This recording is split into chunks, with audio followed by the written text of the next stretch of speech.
The snow fell soft and heavy over Manhattan that night, coating Park Avenue in white silence. Inside the glass-walled penthouse, the smell of roasted turkey and cinnamon candles filled the air. Lauren Hayes adjusted the silverware one last time, glancing at the clock on her iPhone, 7:42 p.m. Her husband, Cole Maddox, the man she'd once believed to be her forever, was 2 hours late. He had said he was at a business dinner at the River Cafe in Brooklyn, a meeting with foreign investors. But something in his tone had felt rehearsed, too smooth. When her friend Nora texted, "I just saw Cole at the River Cafe, not alone," Lauren's hands went cold. She clicked, "Find my iPhone," their shared location still active. The small blue dot glowed over the river. The next notification almost made her drop her phone. An Instagram story from Sloane Carter, Cole's PR director. Champagne glasses clinking, Manhattan's skyline glittering in the reflection, and a man's wrist, unmistakably wearing the Rolex Lauren had given Cole for their anniversary. For a moment, the world around her fell completely silent. The Christmas tree lights blinked on and off, mocking her in rhythm. Her unborn child kicked lightly beneath her ribs as if sensing her pain. She turned toward the window. The city sparkled with thousands of lights, yet inside her chest, everything dimmed. The doorbell rang. She thought maybe, just maybe, Cole had come home early. But it was a courier from Tiffany & Co., holding a small blue box. "Delivery for Mr. Maddox," he said politely. The tag read, "Merry Christmas, C. All my love, S." Lauren's eyes stung. She signed the receipt with trembling hands, then locked the box inside the safe. She picked up her Mont Blanc pen and wrote on a page torn from her planner, December 24, 8:16 p.m., Evidence 1. Her hand didn't shake anymore. It was as if her grief had hardened into something sharper purpose. She turned off the oven, wrapped the uneaten turkey in foil, and poured herself a glass of water. Not wine. Not tonight. Through the window, fireworks shimmered above Central Park, each burst illuminating her reflection in the glass calm. Pale, distant. She whispered, "Merry Christmas, Cole." Across the river, at the River Cafe, Cole raised his glass to Sloane, his mistress, toasting to new beginnings. Neither of them knew that the photo from that night, captured in the reflection of a champagne flute, would later become the weapon that ended his empire.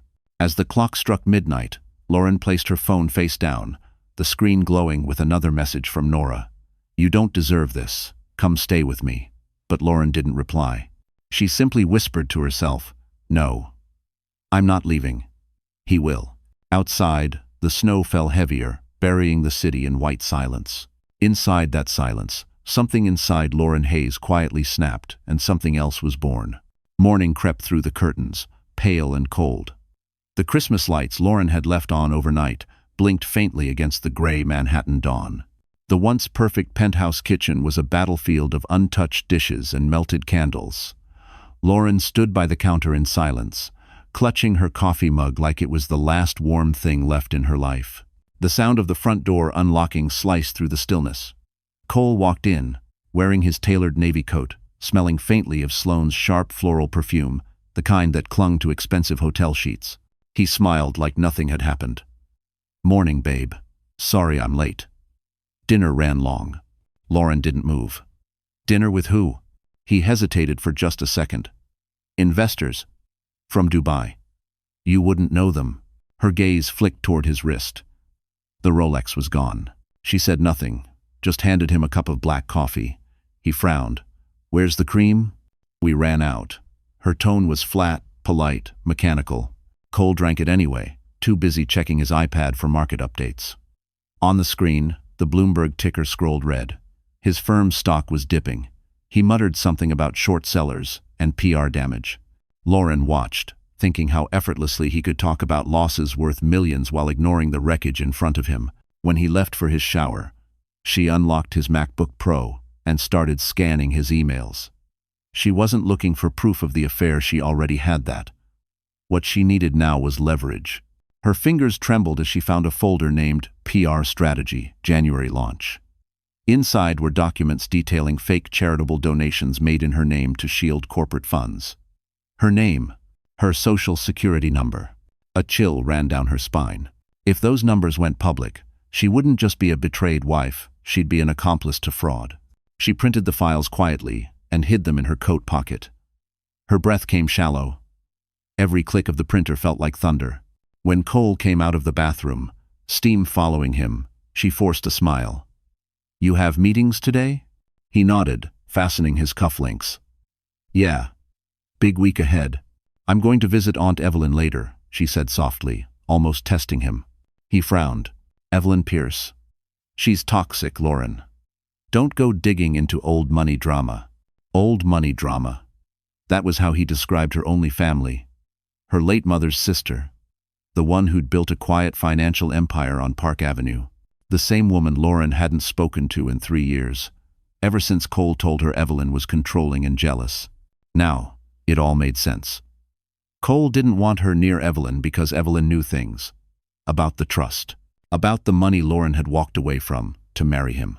Lauren looked down at her wedding ring, the diamond catching the morning light. She wondered how many lies it had witnessed. After Cole left, she packed a small leather bag. Inside, her mother's Cartier bracelet, the Tiffany box still sealed, and the printed evidence from his laptop. She placed her wedding ring on the counter next to the cold coffee. Her phone buzzed an unknown number. A text appeared. "Mrs. Maddox, this is Daniel Wu. Your aunt told me to call. Whatever's happening, don't sign anything. He's already trying to move your accounts." Lauren's pulse quickened. She grabbed her coat and walked out into the freezing air. Snowflakes landed on her lashes as she looked up at the skyline. The glass towers shimmered with false perfection, just like her marriage. Behind her, through the penthouse windows, she could see Cole standing by the counter, staring at the empty ring she'd left behind. For the first time, he looked uncertain. Lauren whispered to herself, "You should be afraid now," because the mirror had finally shattered, and what was coming next would cut him deeper than he ever imagined. The elevator doors opened to the 43rd floor of a sleek glass tower overlooking Park Avenue. Lauren stepped out, her breath fogging slightly from the winter air that followed her in. Everything about this office screamed power, quiet, controlled, and brutally expensive. Framed cityscapes lined the marble walls. A Mont Blanc pen rested beside every folder on the reception desk. She felt underdressed in her long beige coat and low boots. But she walked with the grace of someone who had finally decided she wouldn't bow anymore. A secretary rose immediately. "Mrs. Hayes, Miss Pierce is expecting you." Lauren nodded, clutching her leather folder. It contained copies of the forged donations and Cole's private emails. Every step toward Evelyn's office felt heavier, as if her heart were catching up with the truth she'd avoided for too long. When she entered, Evelyn Pierce didn't smile. She sat behind a massive walnut desk, gray hair pinned perfectly, Cartier glasses perched on her nose. Her aura filled the room like quiet thunder. "It's been 3 years," she said softly, her voice calm but edged. "What finally brings you here?" Lauren took a deep breath. "He cheated. And he used my name in company fraud." Evelyn's expression didn't flicker. She simply gestured toward a seat. "I told you once that men like Cole Maddox don't marry, they acquire. Sit down, Lauren. Let's see what he's taken." Danny Wu entered then, a sharp, composed man in his mid-30s with kind eyes and a Starbucks cup in hand. "Aunt Evelyn told me the basics." "You brought evidence?" Lauren slid the papers across the desk. Danny's eyes widened slightly as he flipped through them. "Well," he murmured, "this is worse than I expected. He's got you listed as co-signer on multiple shell foundations. If this goes public, you'll be the headline." Lauren felt her stomach twist. "Can I clear my name?" "You can," Danny said, tapping the papers. "But you need to move fast and disappear financially before he drains everything." Evelyn leaned back, her gaze sharp. "You still have your mother's penthouse deed, yes?" Lauren nodded. "It was gifted to me before I married him. My name's the only one on it." Evelyn smiled faintly. "Then you have your first weapon. You sell it quietly. Not to cash out, but to move your assets into a protected trust." Lauren hesitated. "Sell my home?" "Sell your prison," Evelyn corrected. Danny slid his laptop open. "I can file within the hour. We'll route the funds through a charitable holding company under your maiden name. By the time Cole realizes, it'll be irreversible." Lauren exhaled shakily. If I do this, what happens next? Evelyn's voice softened, for the first time revealing warmth. Next, you learn how to fight the right way. The wealthy don't scream, Lauren. They move in silence and let the papers do the killing. Lauren looked out the floor-to-ceiling window. Park Avenue glittered below, cars streaming like veins of light. She remembered nights when Cole had brought her here for fundraisers, whispering promises about building an empire together. That empire had been built on her name. Now she'd use that same name to destroy it. Danny typed rapidly, glancing up. We'll need your signature. You'll be selling to a trust managed by Evelyn's firm, anonymous, airtight, and perfectly legal. Lauren picked up the Mont Blanc pen from the desk. Her reflection stared back from the glass tabletop, tired, pale, but alive. She signed each line without hesitation. When it was done, Evelyn placed a gentle hand on her shoulder. Consider this your first clean breath in years. Lauren smiled weakly, eyes glistening. And the next step? Evelyn's gaze turned fierce again. You vanish before he realizes you've taken his foundation apart. As Lauren stepped back into the cold hallway, her phone buzzed with a message from Cole. Dinner tonight? I miss you. She looked out at the city one last time and whispered, You'll miss more than dinner. I am. Outside, snow began to fall again, soft, silent, and merciless, like justice preparing to land. Lauren arrived at Evelyn's office again the next morning, the air colder, sharper, like the city itself was holding its breath. Park Avenue glittered under a sheet of thin frost. Inside, the building was warm and humming with quiet efficiency. She followed the same marble corridor, clutching the file that now represented her freedom and Cole's undoing. Evelyn looked up as Lauren entered. You didn't sleep. I couldn't, Lauren admitted. Her voice was hoarse. Every time I closed my eyes, I saw his face at that restaurant, smiling. Evelyn handed her a glass of water. You'll stop seeing him once we take back what's yours. She opened a heavy leather folder and laid out a series of old documents. Your mother left this trust in my care. You were only 20 when it was created. It activates under one condition: betrayal. Lauren frowned. Betrayal? Yes. Evelyn's gaze softened, almost tender. Your mother knew your heart. She feared that when you loved, you'd give everything. So she built a safeguard. If any man publicly humiliates or manipulates you into emotional or financial harm, the trust releases in full. Danny entered, setting his MacBook Pro on the desk. We've verified the activation clause. Between the forged donations, the fake divorce filing, and the affair, she qualifies 3 times over. Lauren stared at the documents. How much? Evelyn adjusted her glasses. $120 million in diversified assets. Mostly green tech and sustainable development. Your mother believed in a better world, not just revenge. The number hit Lauren like a silent explosion. She felt her pulse in her throat. For years she'd lived in Cole's shadow, thinking he was the source of stability, the provider. Now she realized she'd always been the fortune, and he'd been the parasite. Danny slid a digital agreement across the screen. Sign here to transfer control to your name. And here, this will authorize the fund to invest under Hayes Ventures. Lauren hesitated. If he finds out, Evelyn interrupted, firm. He will find out. But by then, it will be too late. The paperwork is dated yesterday, notarized, and archived offshore. He can't touch a cent. Lauren picked up the stylus and signed. Her hand didn't shake this time. Evelyn leaned back, satisfied. Now comes phase 2. I want you to partner with Whitaker Holdings. They're bidding for the East River redevelopment project, green architecture, high visibility. You'll walk back into his world, not as a wife, but as competition. Lauren blinked. Whitaker? Grant Whitaker? Evelyn smiled. You remember him from your architecture days. He's been waiting for someone with your mind. He respects you, and he hates men like Cole. Done. At that moment, the office door opened, and Grant Whitaker himself stepped in. Early 40s, sharp suit, calm authority. Lauren Hayes, he said, smiling warmly. It's been a long time. Lauren stood, startled, but steady. Grant, I didn't know you were involved. I didn't either until I heard what happened, he replied. Your designs from 5 years ago. I still use them as benchmarks. You deserve better than being someone's silent wife.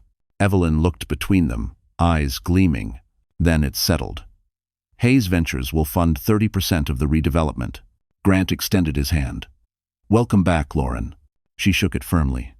The city skyline reflected in the window behind them, cold and perfect, like the surface of ice.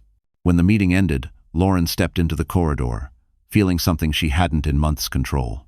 Her phone buzzed. Cole Maddox, incoming call. She didn't answer.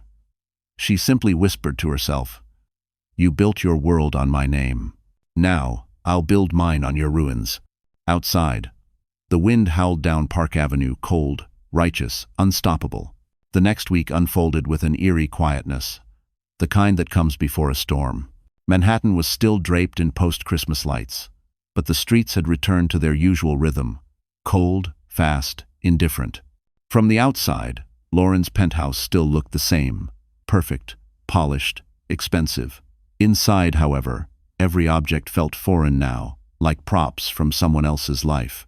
She walked slowly through each room, memorizing the view from every window. The skyline glittered like 1,000 lies. On the marble counter, a bowl of untouched pomegranates, Cole's favorite, had started to rot. She tossed them into the trash, the dull thuds echoing like punctuation marks at the end of a chapter. Her phone vibrated. It was a message from Danny. Buyer confirmed. Discreet transfer in 48 hours. Cole won't see it until it's over. 1. Lauren stared at the message, her reflection caught in the dark phone screen. 48 hours, she whispered. She spent that day boxing up her life. The sound of tape tearing across cardboard filled the silence. Designer dresses, wedding photos, champagne glasses engraved with Forever, C, and L, all vanished into brown Amazon boxes. Every click of the tape dispenser was a small act of liberation. The real estate broker, a calm man in a gray coat, arrived later that afternoon. "We'll list it as private property transfer," he said. "The buyer is an investment trust under Miss Pierce's firm. Everything will appear routine." Lauren nodded, her voice steady. "Just make sure my husband never sees my signature until it's done." The broker gave her a sympathetic look. "You're doing the right thing." When he left, she stood alone in the empty living room, surrounded by echoes of her old life. On the wall hung a framed photo from their honeymoon in Santorini, Cole holding her waist, both smiling like actors in someone else's fairy tale. She took it down, looked at it one last time, and placed it face down in the box. As dusk fell, she made herself a cup of hot water, no tea, just the warmth. She opened the Tiffany box one final time, revealing the diamond bracelet Cole had once given her for their first anniversary. It glittered, cold, and perfect. On the underside, she noticed tiny initials she had never seen before. S.C. Sloane Carter. Her stomach dropped. The bracelet hadn't been made for her. It had been repurposed, gifted second-hand, with someone else's initials hidden beneath the clasp. The betrayal was now complete down to the jewelry on her wrist. Lauren snapped the clasp shut, placed the bracelet back in the box, and wrote a single line on the lid with a black marker. Return to sender. At midnight, the elevator opened, and 2 movers entered, quiet professionals who didn't ask questions. They wrapped the furniture, sealed the boxes, and moved swiftly under Evelyn's direction. Within an hour, the penthouse was hollow. Lauren walked through the rooms one last time. The nursery she'd started painting pale blue. The marble bathroom where she used to hum while brushing her hair. The balcony where she had once promised Cole forever. She stood there now, watching the city lights shimmer below. Her breath fogged the glass. "Goodbye," she said softly. "You can have your empire. I'll build mine."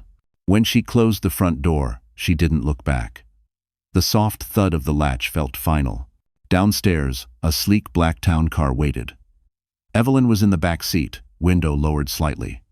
"Everything signed?" she asked. Lauren nodded, slipping into the seat. "Every signature. Every key returned." Evelyn smiled faintly. "Then it's done. You've sold the cage. Time to open the sky." As the car merged into the quiet glow of Park Avenue, Lauren turned her head for one last glimpse of the building. The top-floor lights flickered, and she almost thought she saw Cole's shadow moving inside, unaware that the walls around him were no longer his. The silent sale was complete, and the countdown to his collapse had already begun. By the first week of January, New York had thawed just enough to let its noise back in. Cars honked, stock tickers flashed red, and the world seemed to hum with its usual chaos. Lauren, however, lived in silence in an apartment in Tribeca with bare walls and a single window that faced nothing but another building. It was temporary, Evelyn had said. A safe house while the transfer cleared. But peace never lasted long. That morning, her phone buzzed with 20 unread messages. Her heart tightened as she opened the first one.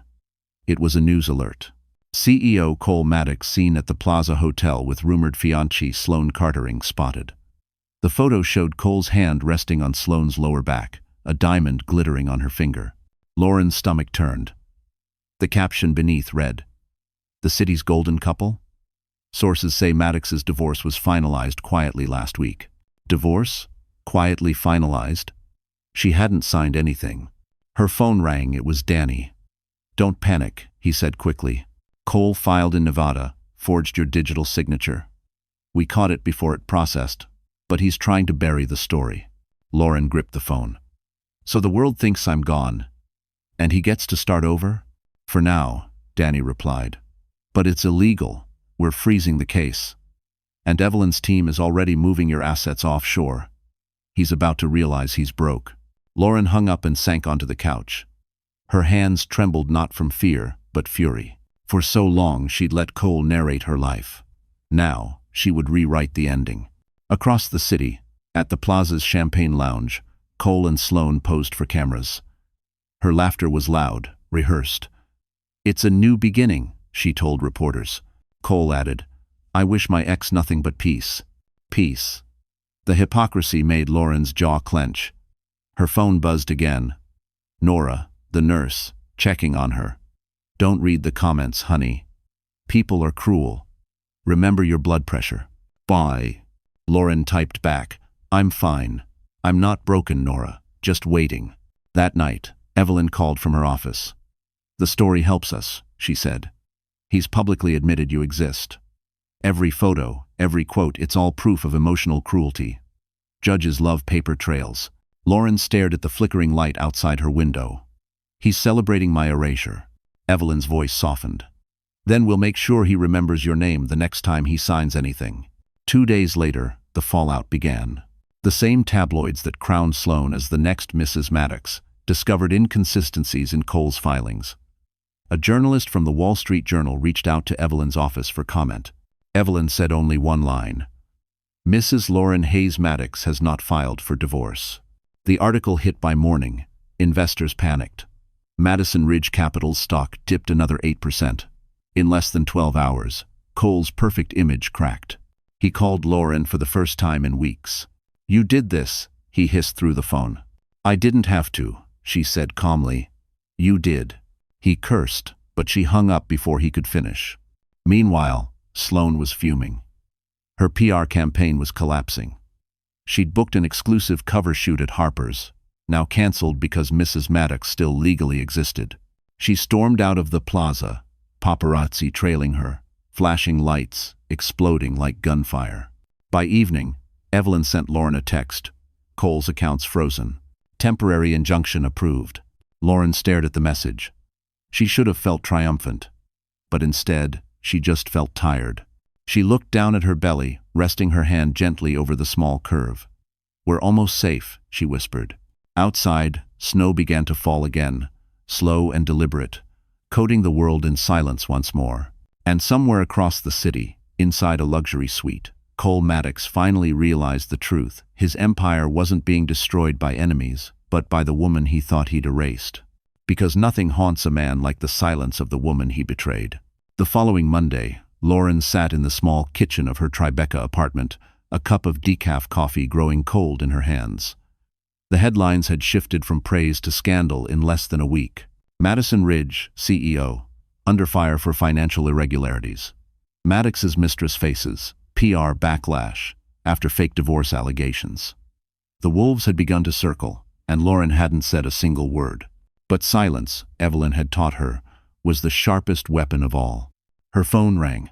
The screen flashed Cole Maddox. She stared at it for several seconds before answering. "What do you want?" His voice was hoarse, defensive, almost desperate. We need to talk. You've made your point, okay? This has gone too far. Too far, she repeated quietly. You forged my signature, Cole. You sold my name to your lies. I was trying to protect the company. You don't understand what was at stake. Protect the company or protect yourself. He didn't answer right away. I just made a mistake, all right? One night, one stupid mistake. I was drunk. I didn't even. Stop, she said sharply. You weren't drunk in that photo, Cole. You were smiling. 4. He fell silent. On her end, Lauren could hear the faint echo of traffic, the sound of someone pacing. Can we meet? He asked finally. Please. I don't want lawyers. I want to fix this. Lauren stared at the gray wall in front of her. You can't fix what you burned down. Lauren, he said softly, almost a whisper. I loved you. It was strange after everything. Those words didn't sting. They sounded hollow, like a script he'd rehearsed too many times. You loved owning me, she said, and ended the call. 2 minutes later, a new message arrived. Dinner. Tomorrow. 8. The River Calf TS. No press. No lawyers. She didn't reply, but she didn't delete it either. When she told Evelyn, the older woman frowned. It's a trap. He's looking for information or leverage. Danny agreed. Record everything. Let him talk. Lauren hesitated. I don't want to humiliate him. I just want it to stop. Evelyn's gaze hardened. He didn't give you that mercy, Lauren. Remember that. The next evening, she went anyway. The River Calf looked the same as that cursed Christmas Eve night-glittering skyline. Soft jazz, white linen tables. She wore a simple black dress and no jewelry, her hair pulled back. She didn't come as a wife. She came as a witness. Cole was already there, looking exhausted. The arrogance that once defined him had been replaced by something brittle. He ordered wine, but she only asked for water. You look good, he said awkwardly. I'm pregnant, Cole, she replied flatly. Good isn't the word. He winced, leaning forward. I didn't know how to tell you.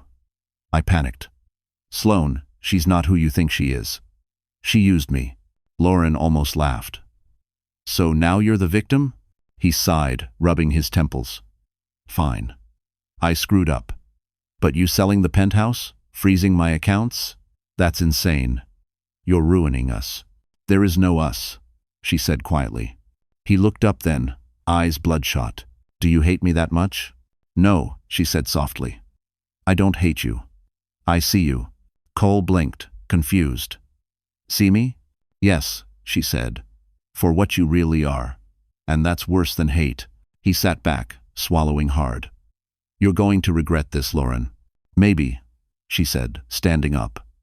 But at least I'll regret it with my own name. She turned to leave. But before she reached the door, she glanced back once. Cole was slumped over the table, staring into his wine like it held answers. When she got into the cab, Danny texted, everything recorded, clean audio, 1, cited consent, in NY, we're covered. Lauren stared out the window at the skyline reflecting off the East River. She whispered, good. Let him keep talking. Because the next time he opened his mouth, his own words would bury him alive. The first snow of February fell like powdered glass against the window of Lauren's new office in Tribeca. It wasn't much a loft converted from an old art studio with creaky floors and exposed brick, but it was hers. Her desk faced a wide window that caught the skyline at dawn. A MacBook Pro hummed quietly beside a stack of blueprints. She was designing again. Just like before Cole, before the marriage, before the lies. The project wasn't just work, it was resurrection. Hayes Urban Futures, her newly formed company, had signed a partnership with Whitaker Holdings to develop eco-friendly housing on the East River. It was ambitious, visionary, and symbolic. Rebuilding from ruins. Every meeting, every drawing, felt like taking a breath after years of suffocation. Lauren was reviewing designs when Grant Whitaker appeared in the doorway, holding 2 cups of coffee. You're in early, he said, smiling. I don't sleep much anymore. He handed her one. Then at least caffeinate properly. She smiled faintly, sipping it. Thank you. He watched her for a moment, then said gently, I read the headlines this morning. Cole's board is calling an emergency meeting. SEC investigations are opening. You don't have to worry about him much longer. Lauren set down the cup. Worrying isn't the problem. It's waiting. Every day I wake up and wonder when the next attack will come. Grant nodded. He's unraveling, Lauren. People like him can't live without control. When they lose it, they self-destruct. She turned back to her computer. I used to think he'd destroy me. Maybe this is what karma looks like. Maybe, he said quietly. But don't mistake karma for peace. They're not the same. The day passed in quiet focus until her phone buzzed. A message from Danny. Be careful. Sloan's PR firm is leaking again stories about your mental health. They're trying to discredit you before the board meeting. Shreng, Lauren exhaled. Of course they are. Grant frowned. You can sue them. No, she said. Let them talk. They'll hang themselves with their own rope. But the attacks came fast. Within 24 hours, tabloids published claims that Lauren had emotional instability, that her pregnancy was used for sympathy. Anonymous sources said she'd been obsessively following her husband. Lauren sat in the quiet of her loft, scrolling through the venomous comments. Words blurred together: crazy, jealous, washed-up wife. For the first time in weeks, her composure cracked. Tears spilled silently down her cheeks. She pressed a hand to her belly and whispered, I'm sorry, baby. I'm so sorry you have to feel this. Just then, her phone rang. It was Nora. Lauren, you okay? Lauren wiped her face. They're saying things I can't fight without becoming them. Nora's voice was soft but firm. Then don't fight them. Heal. Let the truth speak later. You're stronger than their noise. After the call, Lauren stood up, went to the mirror, and stared at her reflection. Her eyes were swollen, but there was something new in them: clarity. She reached for the Dior coat hanging on the rack and put it on, not as armor but as a reminder of who she'd been before everything. She walked outside into the cold evening air. Snow crunched beneath her boots. Across the river, Manhattan glowed like a promise.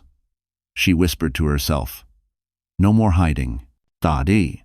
The next morning, she arrived at the office early again. On her desk sat a small envelope. Inside was a handwritten note from Grant. Keep building. Some storms destroy, others clear the view. Lauren smiled, her hands steady for the first time in months.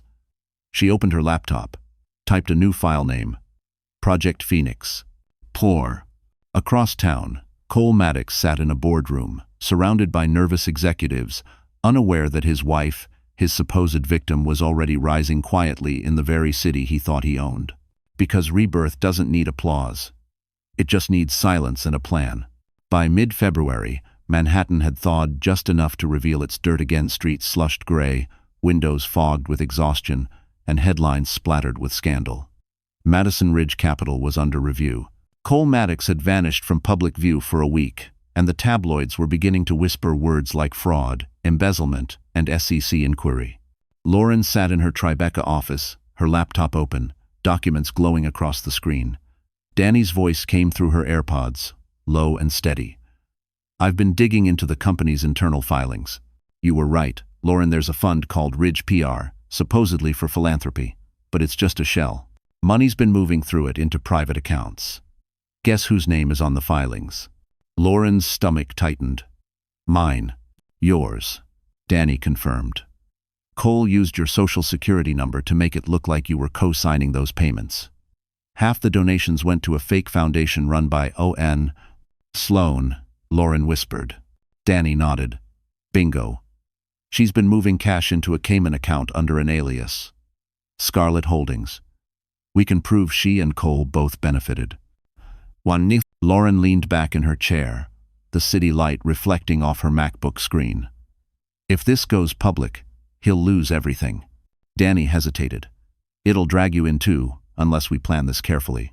I don't want to destroy him, Lauren said quietly. I want justice.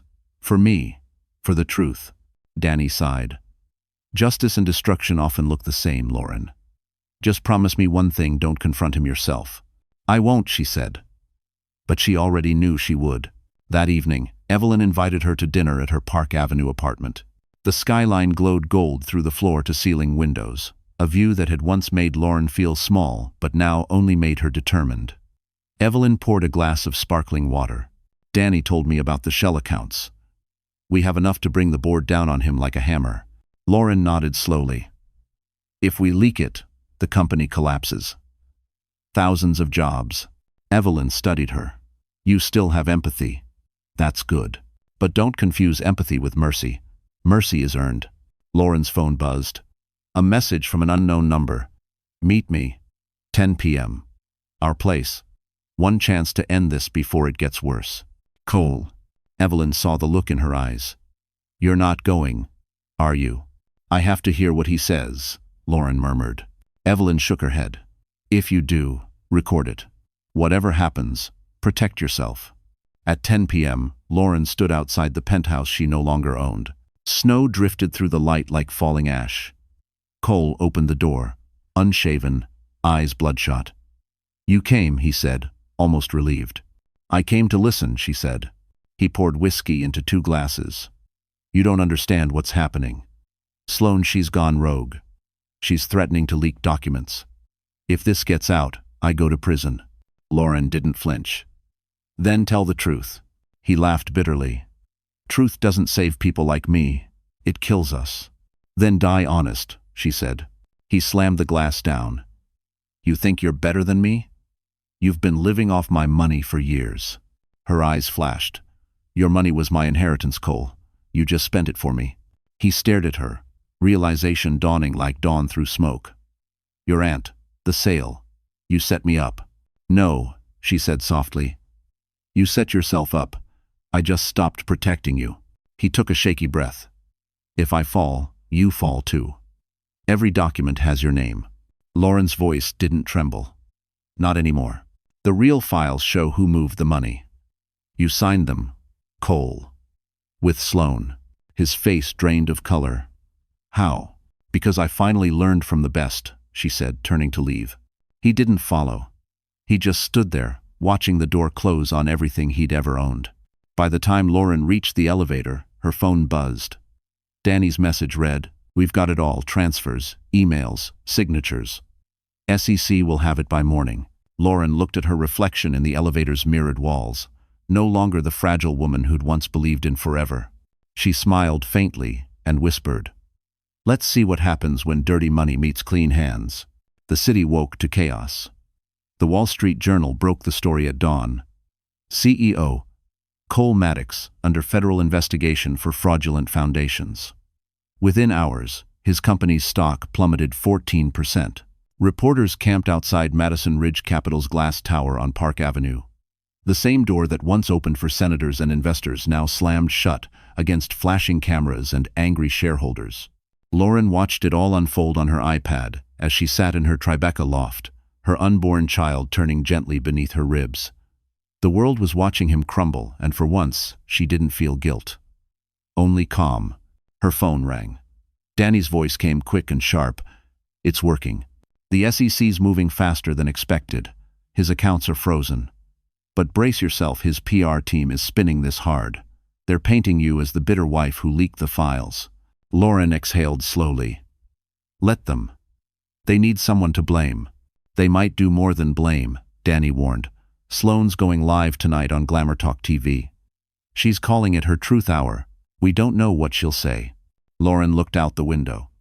Snow drifted lazily through the city lights. Let her talk. Every lie she tells will have a date and a file to disprove it. By evening, Evelyn arrived, perfectly composed in a gray cashmere coat. We need to get ahead of this, she said, setting her leather bag on the table. You're not going to hide. You'll attend the gala tomorrow, Whitaker Holdings charity event. Every power player in Manhattan will be there. You'll walk in not as the wounded wife, but as Hayes Ventures, the woman who sold her house and built an empire. Lauren hesitated. Won't that look like revenge? Evelyn's eyes gleamed. No, dear. It will look like rebirth. That night, Lauren sat alone, scrolling through social media. Sloane appeared on TV, tears glistening perfectly under studio lights. I didn't know Cole was still married, she said, voice trembling. He told me it was over. I was manipulated too. Then, as if on cue, she lifted her hand wearing the diamond ring Cole once promised Lauren was custom-made. Pardon. The next image on the screen froze Lauren's breath. A slideshow flashed behind Sloane. Candid photos of Cole and Lauren, cropped cruelly, captioned, "The marriage that broke him." Lauren's phone exploded with messages. "Are you okay? You should respond." But she didn't. Instead, she opened a file Evelyn had sent earlier, a scanned letter from her late mother, part of the trust documents. "My girl," it read, "if you are ever betrayed, remember this. Dignity is the quiet form of revenge. Let your silence outlive their noise." Lauren closed her eyes, inhaled deeply, and smiled for the first time in weeks. The next day, the Ritz-Carlton ballroom shimmered under 1,000 crystal lights. Paparazzi lined the entrance, expecting Cole and Sloane. But when the black Mercedes pulled up, it was Lauren who stepped out. She wore a simple Dior gown, black velvet that framed her like armor. Her hair was loose, her posture perfect. Flashbulbs exploded as murmurs rippled through the crowd. "That's Lauren Maddox. She came? She looks unstoppable." Inside, the whispers followed her like perfume. Grant Whitaker greeted her at the door with a proud smile. "You made it. Was there ever a doubt?"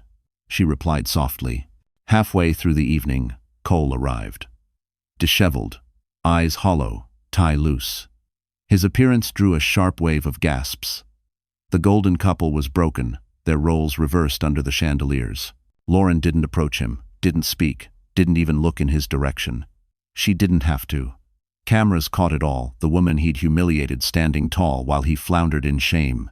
Later, as reporters begged for a quote, Lauren finally spoke, her voice calm, steady, almost kind.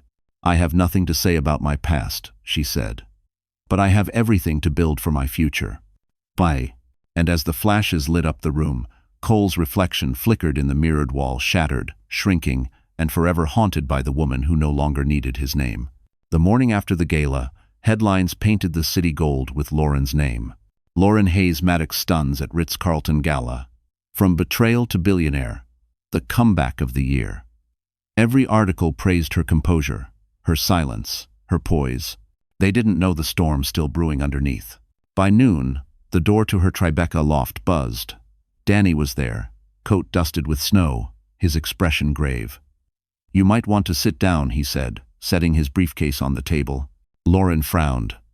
"What now?" He opened his laptop and spun it toward her. On the screen was a message from an encrypted address. It contained photos, screenshots of her trust activation, private contracts, bank routing details. At the bottom, a message in red font. "Pay $5 million or the world learns your fortune was triggered by infidelity revenge." Lauren stared at the screen, pulse rising. Who sent this? Danny's jaw tightened. "We traced the metadata. It's Sloane. She's desperate. After last night, Cole's completely isolated. And her name's mud in the PR world. She wants to drag you into the scandal." Evelyn joined via video call from her office, elegant and controlled as ever. "Ignore it," she said. "Blackmailers feed on fear." Lauren nodded slowly but couldn't ignore the nausea curling in her stomach. "She'll go public anyway, even if I don't pay." Evelyn's eyes narrowed.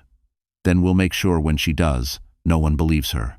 That night, as snow started again, Lauren found herself pacing. The old anxiety clawed back years of gaslighting, of being made to doubt her own worth.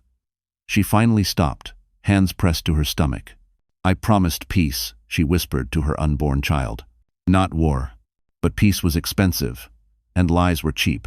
The next day, Sloane Carter held a press conference outside the Plaza Hotel.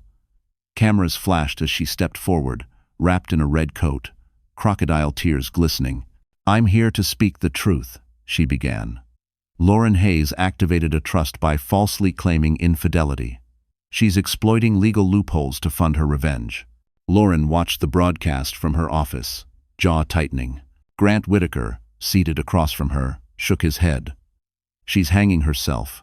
Every word she says can be disproved with timestamps and witnesses." Danny burst in minutes later, waving a file. "Guess what? We found her weak point. The photos she's leaking, they were stolen from an internal company server. Federal offense. She's not exposing you. She's incriminating herself. Lauren exhaled, her composure returning. Then let's not stop her. Let her finish the show. Too dead? By evening, Sloane was everywhere: talk shows, gossip blogs, podcasts. She painted Lauren as a calculating manipulator. But with every interview, new contradictions emerged. Dates didn't align. Claims didn't match public records. Online, the tide turned swiftly. Sloanleys began trending by midnight.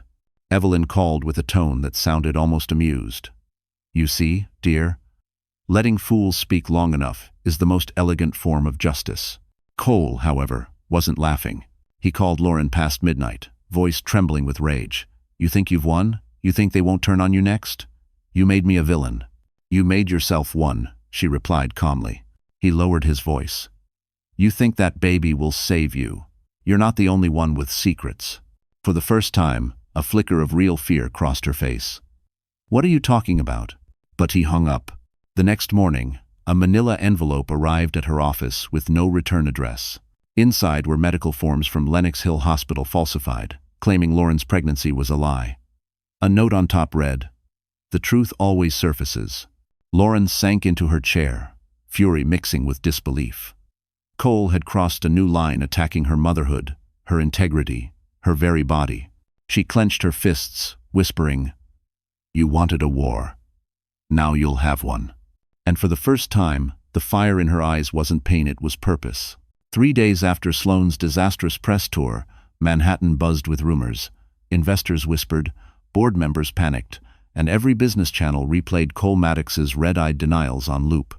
Madison Ridge Capital, once the crown jewel of Park Avenue, was now radioactive.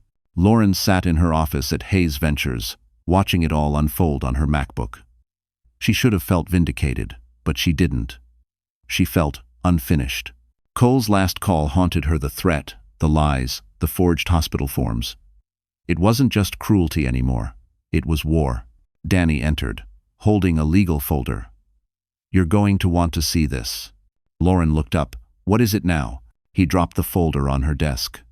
"A transcript from yesterday's emergency board meeting. One of my contacts leaked it." Lauren opened it, scanning the pages. Cole's name appeared over and over. Every line a new fracture in his empire. Unauthorized transfers. PR funds unaccounted. Risk exposure beyond control. Danny read aloud. "They're turning on him. 2 board members have already resigned. The rest are calling for his removal." Lauren closed the folder slowly. "He'll fight back." "He's already fighting," Danny said grimly. "He blamed you for the leaks, said you hacked his system out of revenge." Lauren leaned back, her jaw tightening. Classic Cole. Blame the woman who knows too much. Mayball. Before Danny could reply, Evelyn's voice came through on speakerphone. "Lauren, dear, we've been invited to the next board session. The interim chairman wants your input on stabilizing the East River project funding." Lauren blinked. "You're saying they want me in the same room with him?" "Yes," Evelyn said, calm and calculated. "This is your moment, not revenge vindication. He'll see what he threw away sitting at the same table, holding the power he thought he owned." Jun. That afternoon, Lauren put on a charcoal gray suit and her mother's Cartier bracelet. Grant offered to accompany her, but she shook her head. "This one's mine." The boardroom at Madison Ridge Capital was a shrine to arrogance: glass walls, polished oak table, a skyline view that made people forget their conscience. Cole was already there, flanked by lawyers. His eyes widened when he saw her. "You don't belong here," he said quietly. Lauren took her seat opposite to him. "Neither do you, apparently." The chairman cleared his throat. "Let's begin. Mr. Maddox, your leadership is under review." Mrs. Hayes. Miss Hayes was invited as a consultant on ethical restructuring, given her new firm's reputation for transparency. Cole's jaw flexed. "She's not a consultant. She's my ex-wife. She has an agenda." Lauren folded her hands. "My only agenda is the truth. Something you've never been able to afford." Gasps fluttered across the room. Cole stood abruptly, but his lawyer tugged him back down. "You're walking a fine line, Lauren." "So are you," she replied. The chairman continued, reading off figures. "Our auditors found evidence of falsified donations routed through PR accounts. Signatures verified to you. Mr. Maddox. That's impossible, Cole snapped. Those were approved by the .com. By you. Lauren interrupted softly, sliding a folder across the table. Inside were screenshots, timestamps, and his voice from the recorded dinner. The boardroom fell silent except for the soft hum of the city below. Cole's face drained of color. You recorded me? Lauren met his gaze. New York is a one-party consent state, remember? He turned toward the window, running a trembling hand through his hair. You have no idea what you've done. I know exactly what I've done, she said. I've stopped you. The chairman leaned forward. Effective immediately, Cole Maddox is suspended pending federal investigation. The board will vote on permanent removal next week. Lauren stood. Meeting adjourned. The chairman nodded. As she walked toward the door, Cole called after her, voice breaking. You think you won, Lauren? You haven't. You'll never be free of me. She paused, glancing back once. Maybe not. But at least now, the world knows who you are. Outside, the winter wind cut through Park Avenue. Lauren buttoned her coat and took a deep breath. Inside that glass tower, the empire Cole built on deceit had finally begun to crack, and the woman he underestimated was holding the hammer. That night, after the boardroom battle, Lauren returned to her apartment exhausted but strangely weightless. For the first time in years, she could breathe without fear of what waited behind her. The city lights blinked outside like 1,000 beating hearts alive, relentless, indifferent. Evelyn was already there, sitting by the window with a small velvet box in her lap. You handled yourself well today, she said, her voice a blend of pride and melancholy. Your mother would have been proud. Lauren smiled faintly. She always believed I'd be strong. I just didn't think it would take this much pain to prove her right. Evelyn held out the velvet box. This came from the bank today. It was in the trust vault, sealed with her handwriting. Lauren hesitated before opening it. Inside was a letter, aged but pristine, folded neatly over a small silver key. Her mother's handwriting swept across the paper in the same elegant curves Lauren remembered from childhood. She unfolded it slowly, her pulse catching at the first line. My dearest Lauren, if you're reading this, it means your heart has been broken by someone who mistook your kindness for weakness. Lauren's breath trembled. I know you. You forgive too easily. You believe love can fix what power destroys. But I built this trust not for revenge, my darling girl. It was to remind you that you are always enough. The money is not your weapon. It's your shield. Build something from it. Something that lasts. By the time she reached the end, tears blurred the words. The letter continued. You will be tempted to fight fire with fire. Don't. Stand taller. Let dignity be the loudest sound in the room. The world doesn't remember who shouted it, remembers who survived. 5. Lauren folded the paper back into the box, her tears falling silently onto the velvet lining. For years, she had been searching for her mother's voice in memory. Now it was speaking to her directly from the past. Evelyn reached over and touched her hand gently. She knew exactly who you'd become. Lauren looked down at the silver key. What's this for? Evelyn smiled softly. Her storage unit in Hudson Valley. She kept things she didn't want your father, or later, anyone to find. You'll understand when you go. Lauren brushed her thumb over the key, feeling its cool weight. I don't even know what I'd say to her if she were here. Evelyn looked out at the city. You don't have to say anything, Lauren. You're living the answer she prayed for. Later that night, Lauren sat alone at her desk, reading the letter again. Each sentence felt like a thread stitching her back together. She lit a candle, whispering, Thank you, Mom, for saving me even from the grave. Ty. Her phone buzzed. Grant Whitaker. You still awake? He texted. She smiled faintly. Barely. Long day. You made history. The city's talking about you. Want me to pick you up for the ground inspection tomorrow? She hesitated, then typed back. Sure. Morning's fine. Before going to bed, she placed the letter in a frame on her nightstand, beside the ultrasound photo of her baby. The candlelight flickered across both past and future, side by side. Outside, the snow had stopped, leaving the streets slick and shining. Somewhere downtown, Cole sat alone in his office, the silence deafening, the walls closing in. Lauren didn't know it yet, But the letter wasn't just closure, it was a map.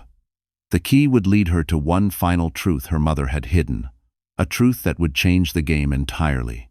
She turned off the light, resting her hand on her belly. "We're almost there," she whispered.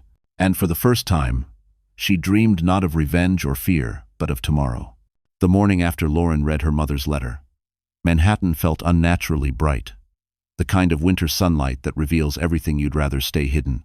Lauren met Grant outside the East River construction site, hard hat in hand, bundled in a long wool coat.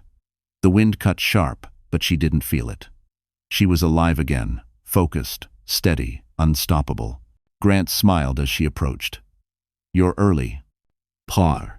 "Old habits," she said, tucking her hair behind her ear. "I used to wait up for him every night. Now I just wake up before the Sunday." He laughed softly, then handed her a tablet showing the new development plans. "The board's ready to approve the final blueprint. You're changing the skyline, Lauren." Literally. Before she could respond, her phone vibrated. It was Nora. The nurse's voice crackled through the line, urgent. "Lauren, don't panic. But there's something you need to see. It's about Sloan." Lauren stepped aside, frowning. "What happened?" "She's on social media again, posted a sonogram photo, claiming she's pregnant. She tagged Cole." Lauren froze. "Pregnant?" "Fake," Nora said quickly. "The image is from Lenox Hill's database. I recognized it. It's one of our archive templates. She edited the patient name, but not the metadata. She just committed digital fraud, and if Cole endorses it publicly, he's finished." Lauren's mind raced. "Send me everything. Timestamp, file ID, all of it." Grant watched as she hung up, his brow furrowed. "Trouble?" "Opportunity," she said quietly. By noon, page 6 had exploded. Maddox and Carter expecting first child amid corporate scandal. The headline trended for hours. Cameras swarmed the plaza, where Sloan posed dramatically on the steps, clutching her stomach like a tragic heroine. Cole, desperate to save face, released a statement. "Yes, Sloan and I are expecting. I look forward to this next chapter of life." The response was immediate and vicious. Within hours, Nora's evidence reached Evelyn, who forwarded it to a federal contact. The sonogram's metadata proved the file was fake, stolen directly from Lenox Hill's system. It was medical fraud, a felony. By evening, the story turned. FBI probes fake pregnancy claim by PR director Sloan Carter. Maddox implicated in potential health record breach.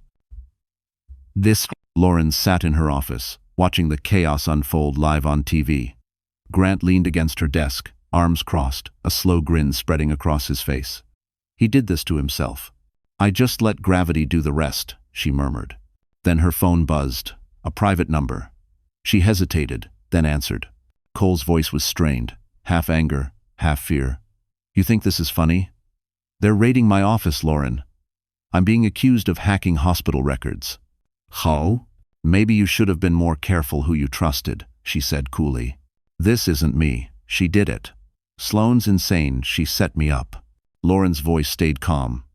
But inside, she could hear the poetic symmetry of it all. "Then maybe now you know how it feels." He fell silent, then whispered, "I'm ruined." She didn't reply. The line went dead. Across the city, Cole watched agents carry boxes of documents from his office. Reporters shouted his name, cameras flashing like gunfire. Sloan was nowhere to be found, her phone disconnected, her apartment empty. By midnight, news broke that she had fled to Los Angeles. A warrant was being prepared. Evelyn called Lauren with satisfaction in her voice. "The dominoes fell perfectly, my dear. You didn't have to push a single one." Lauren stood by the window, looking out at the skyline. "No," she said softly. "He built them too close together." Sure. For the first time, she allowed herself a small, honest smile, not of revenge, but release. Somewhere across the city, Cole Maddox sat alone in a hotel suite, his empire in ashes, his name smeared across every screen. Lauren whispered to the night, "You thought power made you untouchable. You were wrong. Truth doesn't need power, it only needs time." And time, finally, was on her side. February's chill bit deep, but the Ritz-Carlton ballroom glowed with gold. Chandeliers shimmered over crystal tables, violins hummed softly, and New York's elite floated through the room like they owned time itself. For the first time in months, Lauren felt the calm before a new chapter, not the hollow calm of surrender, but the stillness before triumph. Grant walked beside her through the marble foyer, tuxedo crisp, charm effortless. "Ready?" he asked. Lauren nodded, smoothing her black satin Dior gown. The Cartier bracelet on her wrist caught the light. "As I'll ever be." Outside, the red carpet was chaos, reporters calling names, flashes popping. Evelyn had orchestrated everything.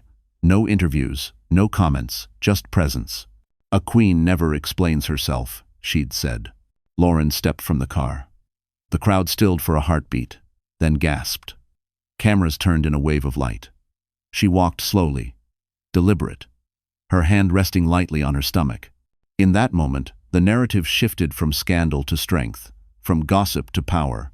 Inside the ballroom, conversations hushed as she entered. Even among Manhattan's royalty, she stood apart. The woman Cole Maddox had betrayed now walked as the embodiment of grace under ruin. Grant leaned close and whispered, "He's here."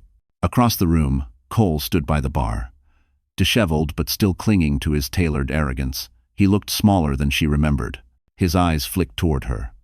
And for a moment, disbelief clouded his face. He hadn't expected her to show up. Lauren didn't look away. She smiled calm, unreadable, devastating. Reporters hovered nearby, snapping photos. Someone whispered, "She's glowing." Another murmured, "That's what peace looks like." Evelyn appeared at Lauren's side, radiant in silver. Perfect timing. "The Whittaker announcement starts in 5. Lauren nodded, steady. Grant took the stage, microphone in hand. "Tonight, we celebrate more than a project," he said. "We celebrate rebirth. A city rebuilding itself, and a woman whose vision made that possible." The spotlight turned. "Ladies and gentlemen, please welcome the new partner of Whittaker Holdings, Miss Lauren Hayes." Applause thundered.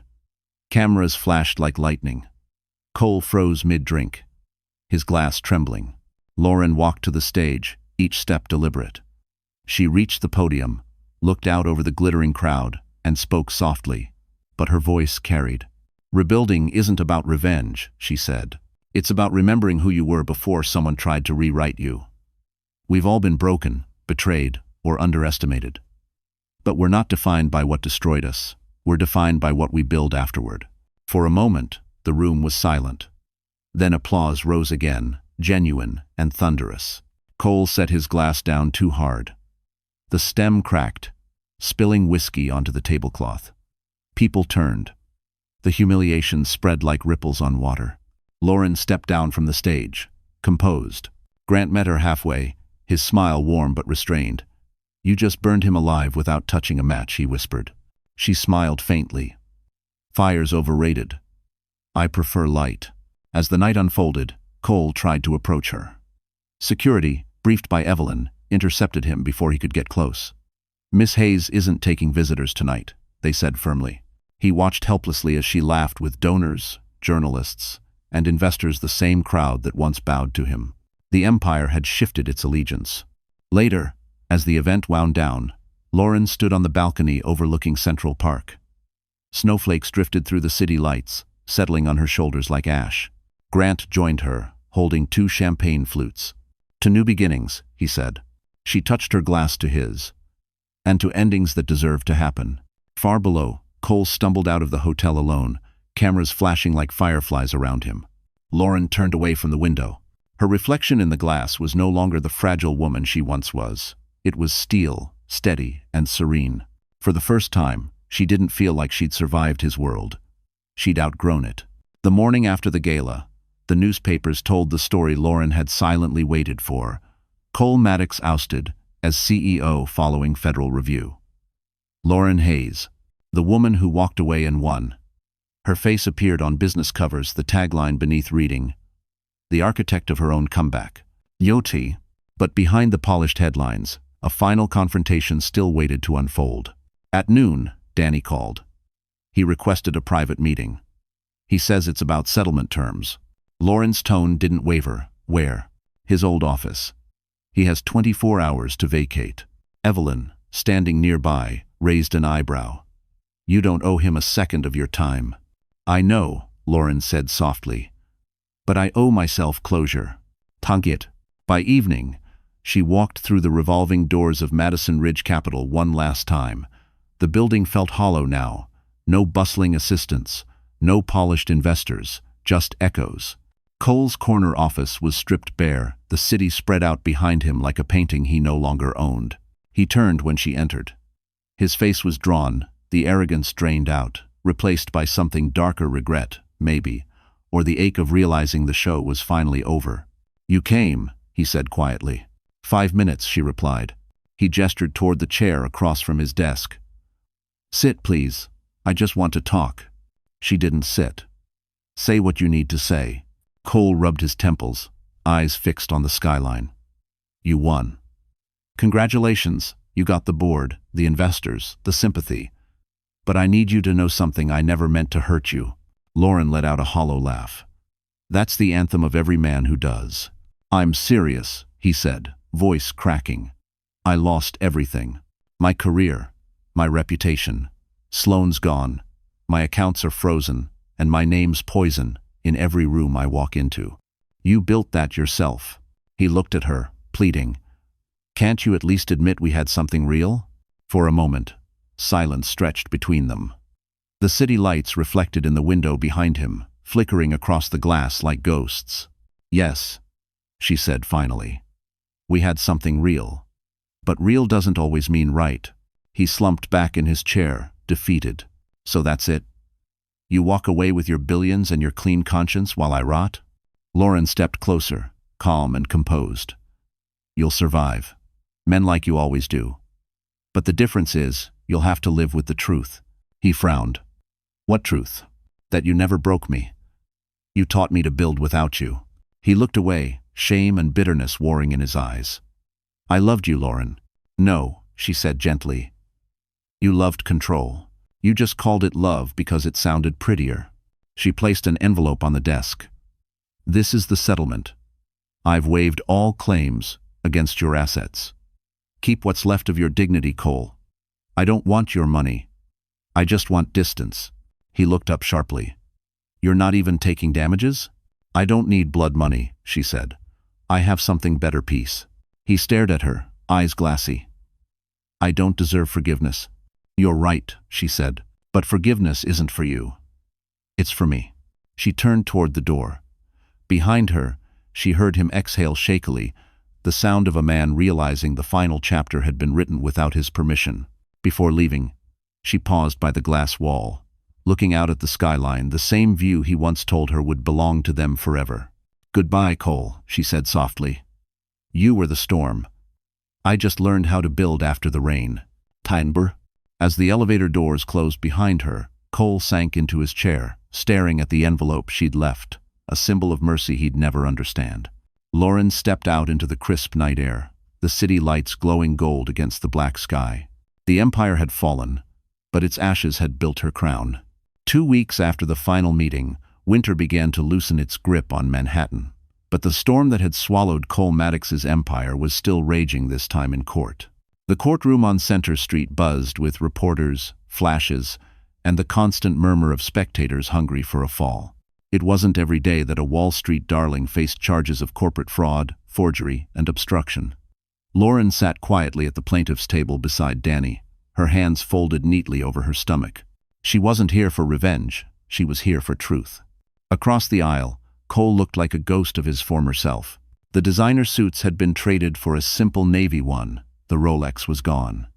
His eyes darted from the judge to Lauren, as if hoping she'd still save him somehow. The judge, a woman with a sharp voice and sharper eyes, began reading the summary. "Mr. Maddox, evidence presented shows willful misappropriation of charitable funds, falsification of legal documents, and coercion of a spouse for personal gain. Do you understand the gravity of these charges?"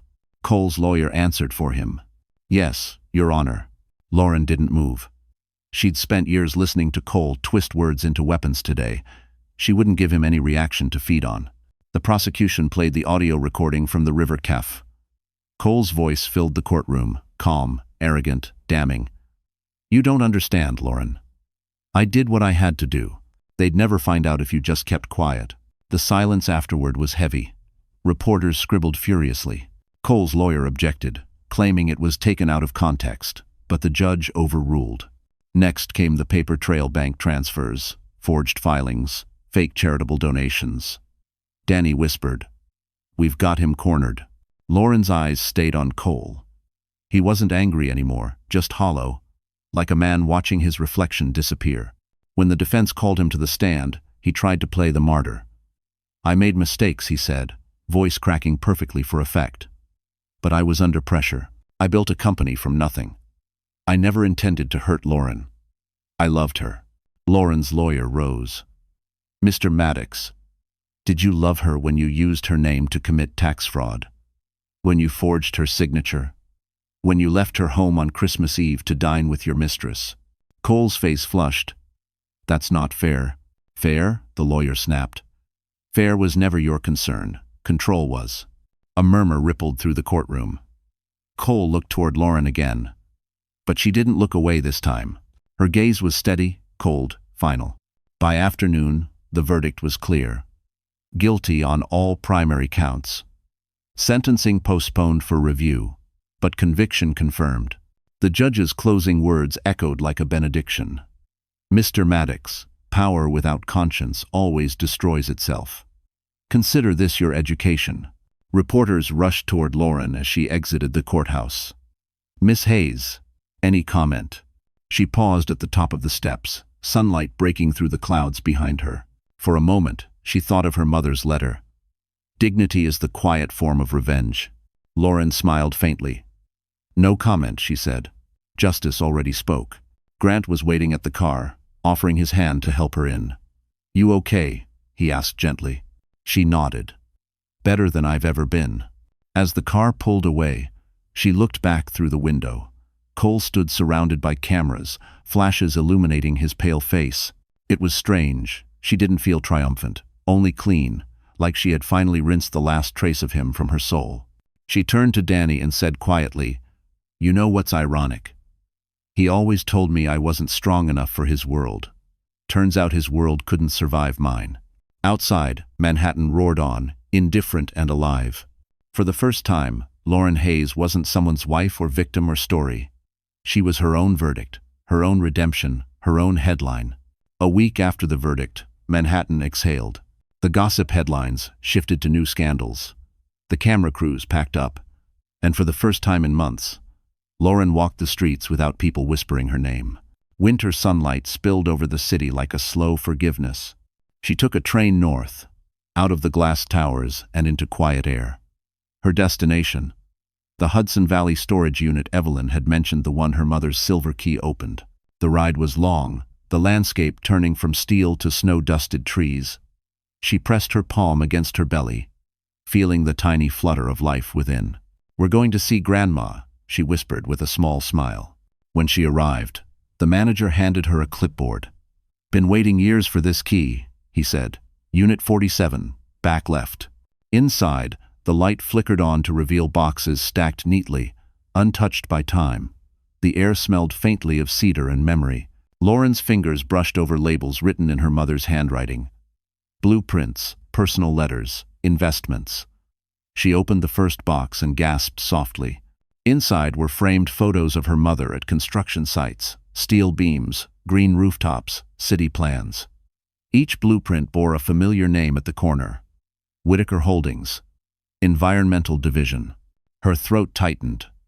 Her mother had once worked for Grant's father. These weren't random keepsakes. They were the foundation of everything Lauren was building now. Underneath the papers was another envelope, sealed and yellowed with age. Her name was written in soft ink. "To my daughter, for when she learns to rebuild." She opened it carefully. "Lauren, the world will tell you that power belongs to men who speak louder. It doesn't. Real power is silent. It's in the way you endure, adapt, and create. I built something with Whitaker years ago, something meant to last. And now it belongs to you." Beneath the letter was a folder stamped property certificate. Lauren unfolded it with trembling hands.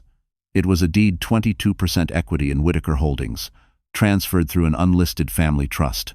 She read it twice, hardly believing. Her mother had left her not just protection, but a legacy. By the time she drove back to the city, twilight had fallen. Evelyn met her at the door of her office, concern turning quickly into awe as Lauren handed her the documents. "My God," Evelyn murmured. "Do you realize what this means? You're one of the largest shareholders now. You don't just work with Whitaker, you own a part of it." Lauren smiled through tears. She knew I'd find it when I was ready to stand on my own. Grant arrived minutes later, out of breath from rushing. Evelyn called. "Is it true?" Lauren nodded, showing him the letter. "Your father partnered with her years ago. She helped design the first green housing models. She believed cities could heal." Grant's expression softened. "And now you're finishing what she started." Lauren laughed lightly. "I guess rebuilding runs in the family." He studied her, admiration flickering in his eyes. "You know, most people would take revenge and disappear. But you turned destruction into a foundation." She looked out the window at the Manhattan skyline. "That's what architects do," she said. "We don't erase ruins. We build around them." That night, she visited her mother's grave in the quiet snow. She placed the old silver key beside the headstone and whispered, "You built me to survive, but you also built me to rise. I finally understand." The wind rustled through the trees like an answer. As Lauren walked back toward the car, her phone buzzed a news alert. Madison Ridge Capital officially declared bankrupt. All assets liquidated. She didn't even open the article. Some endings didn't need revisiting. She glanced once more at the dark horizon. From ashes, she had built a legacy, and from betrayal, she had built fire. Spring came early to New York that year. The snow melted into streams that glistened along the sidewalks, and the city began to bloom again, as if it too were ready to start over. For Lauren Hayes, the season marked the first time in years she felt unafraid of her own reflection. Her face now graced the cover of Forbes. Lauren Hayes, from betrayal to billion-dollar visionary. The article called her the architect of healing cities. Yet, for Lauren, the victory wasn't the wealth, it was peace, finally earned. She stood before the newest building on Fifth Avenue, the Hayes Green Urban Center. The glass fade shimmered beneath the morning light, designed with her mother's original blueprints, the ones she had found in the Hudson Valley storage unit. Inside, eco-tech labs and affordable housing offices worked together, bridging worlds that had once felt unreachable. Grant joined her on the steps, his tailored suit immaculate, but his smile warm. "She'd be proud of you," he said softly. Lauren looked up at the rooftop garden. "She's in every brick," she replied. She believed the city could heal people. Now it finally does. Reporters gathered below, waiting for the ribbon-cutting ceremony. Evelyn stood beside the podium, radiant as ever. "Are you ready, my dear?" Lauren nodded. More than ready. As she approached the microphone, flashes burst across the plaza. Her voice, calm and sure, carried easily through the morning air. "For years, I lived in silence. I thought dignity meant staying quiet. But dignity isn't silence, it's strength. This building isn't about what I lost. It's about what I refused to let die. Hope." Applause rolled through the crowd like a wave. The ribbon fell, the cameras clicked, and the city seemed to exhale with her. Later that afternoon, she walked through the finished halls alone. The scent of new paint mixed with the faint sweetness of jasmine drifting from the rooftop greenhouse. Each detail, every beam, every pane held a story. In the main lobby, a plaque was mounted on marble. It read, "Dedicated to Margaret Hayes, who taught her daughter to build even after the storm." Lauren traced her fingers over the words. Her throat tightened, but her smile didn't falter. "Mom," said a young intern, approaching nervously, "there's a visitor outside asking for you." Lauren turned. "Who?" The intern hesitated. "Mr. Maddox." The name struck the air like a dropped stone. For a heartbeat, everything went still. Lauren walked to the glass doors. Outside, Cole stood on the sidewalk in a wrinkled suit, thinner, smaller, the city moving past him without notice. His eyes met hers through the glass, pleading silently for acknowledgement. She stepped closer but didn't open the door. He mouthed something. "I'm sorry." She nodded once. Not in forgiveness, but in finality. Then she turned away. Cole remained there for a few seconds, watching her disappear into the building that bore her name. When he finally walked off into the crowd, no one recognized him. The man who once ruled Park Avenue was now just another shadow swallowed by the city. Inside, Lauren took the elevator to the top floor. The view stretched wide across Central Park, sunlight bouncing off the windows of the Plaza Hotel, the same skyline she once watched through tears. Grant entered quietly, setting a cup of Starbucks coffee beside her. "You did it," he said. Lauren looked out at the city, her city. "We did it," she corrected. From below, the plaza buzzed with life, children, workers, laughter. The noise of rebuilding, not destruction. She touched the small bump of her belly, now nearly showing. "You'll never know what fear feels like here," she whispered. On Fifth Avenue, where she had once stood broken, Lauren Hayes now stood unshakable, the woman who turned betrayal into blueprint and ruin into rebirth. A year passed. The city had changed, and so had Lauren. Winter returned to Manhattan, softer this time, less cruel, less lonely. The streets of Fifth Avenue shimmered beneath Christmas lights, and snow drifted down like feathers over the city she had rebuilt piece by piece. Inside the Hayes Green Urban Center, the atrium glowed with gold light. Volunteers wrapped gifts for local children, and carol music echoed softly through the glass halls. Lauren stood by the towering tree in the center, watching a little girl tie a ribbon around a box. The scent of pine and cinnamon filled the air, and for the first time since that terrible night years ago, Christmas felt like peace again. Grant approached from behind, holding 2 cups of cocoa. "You're glowing," he said with a grin. She laughed quietly. "It's probably the tree." "No," he said softly, handing her a cup. "It's you." Lauren looked around the room, the volunteers laughing, the warmth spreading, the city outside blanketed in white, and felt something deeper than triumph. It wasn't victory anymore, it was stillness, healing. "I used to think I'd never have another Christmas that meant anything," she said, her voice steady but wistful. "But I was wrong." Grant smiled. "You just needed to write your own version." They stood in silence for a while, watching children play near the glowing lobby windows. Then Nora appeared, her nurse's uniform under a red scarf, holding a tiny blue blanket in her arms. "Someone wanted to meet you," she said with a knowing smile. Lauren took her baby gently, tiny fingers, steady heartbeat, soft eyes that mirrored her own. "Hey, little one," she whispered. "We made it." Grant leaned closer. "You've built cities, Lauren.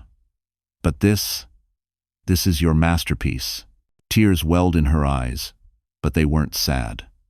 They were full of gratitude, memory, and the quiet understanding that everything had led here.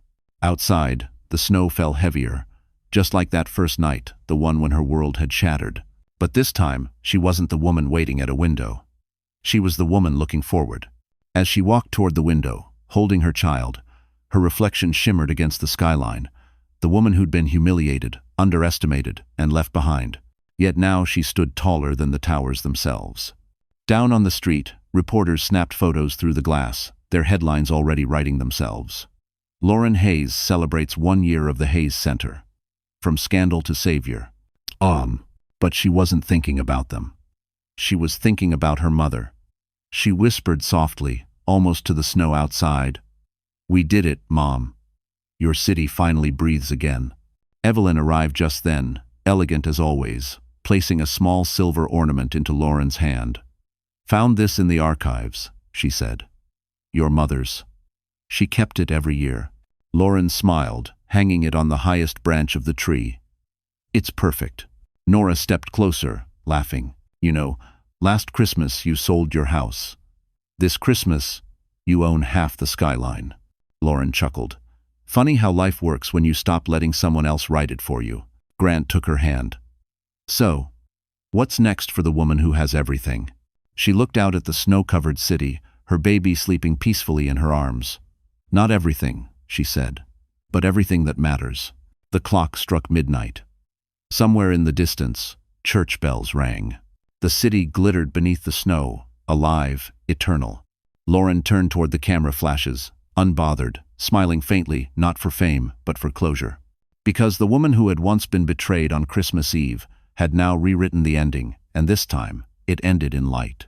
The camera lights faded, the bells echoed, And Lauren Hayes, architect, mother, survivor, finally stepped into a world she had built herself. So, that's how the story ends. Lauren Hayes didn't just rebuild a city. She rebuilt herself. And if you're still here, watching until this moment, maybe something in her journey touched a quiet part of your heart too. Maybe it reminded you of a time you were broken, betrayed, or lost, but somehow you're still standing. You see, as Marcus Aurelius once wrote, the obstacle is the way. Every storm that tried to destroy Lauren became the very force that shaped her strength. Life doesn't promise fairness, but it gives us the power to rise above what tried to silence us. Healing isn't about erasing the past. It's about walking through it with new eyes and refusing to let pain define your future. So tonight, as you sit here with me, maybe take a deep breath and remind yourself, you've survived everything you thought you couldn't, and that means you're already stronger than you realize. If this story reached you, even a little, don't forget to like, share, and subscribe, because somewhere out there, another heart might need this reminder too. And who knows, maybe this is where your own rebuilding begins.